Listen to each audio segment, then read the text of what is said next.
और जहां तक ये जो घटना हुई जिसलिए आसाराम जी जेल में है, मैंने पूछा, मेरे पास बहुत सारे लोग आए, आज तक जिन लोगों ने आरोप लगाया था उनका narco polygraph brain mapping test भी नहीं हुआ है।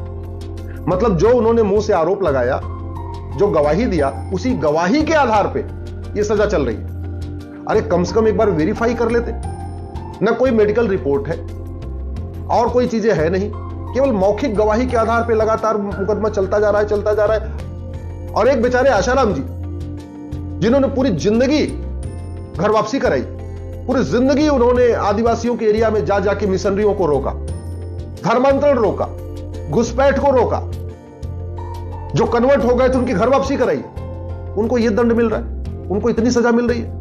बार बार आसाराम जी कह रहे हैं कि हमको नेचुरोपैथी से इलाज कराने दो, हमको योग प्राणायाम से करने दो, हमको अपनी जो आहार चिकित्सा होती है वो लेने दो, हमको आयुर्वेद के जरिए हमको ठीक होने दो। वो कह रहे नहीं, आप एम्स जाओ, बस एम्स जाओ और सिंथेटिक दवाई खाओ। और आसाराम जी के पुराने कार्यों को देख लीजिए, लाखों लोगों की घर वापसी कराई उन्होंने, लाखों लोगों को धर्मांतरित होने से बचाया है। दलितों और आदिवासियों के बीच में एक बार आप जाके सुनिए, आपको पता चलेगा उन्होंने क्या क्या काम किया हुआ है। प्लीज हाथ जोड़ता हूं, थोड़ी सी उनके ऊपर भी दया करिए। जैसे आतंकवादियों के ऊपर मानवता की दुहाई दे के काम हो रहा है, थोड़ा उनका भी मानवाधिकार है, उनको भी थोड़ा दया दृष्टि कर दीजिए, कम से कम उनको इलाज कराने दीजिए। आपको ये बात पता ही नहीं होगी कि 21वीं सदी का सबसे बड़ा अन्याय अगर किसी के साथ हुआ है तो वह है Asaram Bapu. Day 1 of case study of Asaram Bapu.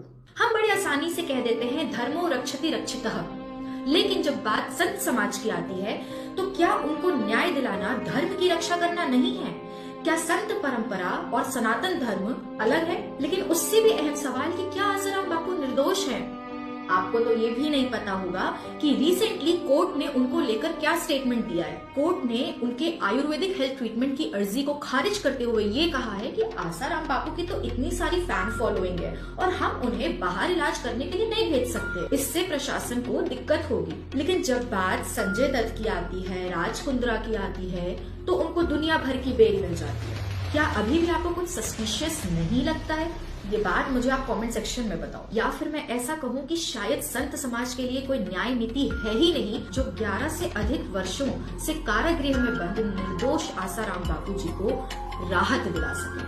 AIIMS में हुई एंजियोग्राफी के अनुसार उनके हार्ट में 3 ब्लॉकेजेस हैं, 99%, 90% एंड 85%, जिसकी वजह से उनको सीवियर पेन होता है, मल्टीपल अटैक्स की स्थिति बनती है और उनको एम्स में एडमिट कर दिया जाता है। मैंने तो सुना था कि ह्यूमन राइट सबके लिए बराबर होता है, लेकिन शायद